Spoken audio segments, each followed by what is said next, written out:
Okay, at ngayon na nga mga kaibigan, kasama ko ngayon ang aking mga kaibigan. Almost 2 years kaming hindi nagkita-kita kaya nagbanding-banding po kami ngayong gabi.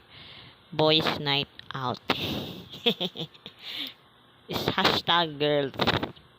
Pero minsan boys. At ayan na nga po, nagpapaliwanag po ang aking kaibigan na si Choi. Kanyang mga viewers sa TikTok. Okay. Pag-usapan natin dyan yung mga bagay-bagay tungkol sa love life, sa buhay. Minsan sa buhay natin, may darating, may aalis. May darating, may aalis. At yun na nga. Pumasok na si Parang Lay.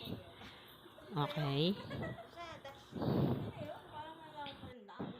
At napag-usapan na nga po namin guys na gusto po namin gumawa ng YouTube channel at tatawagin po itong Tres Brothers. Sana po guys, supportahan niyo po kami sa tatahakin naming landas.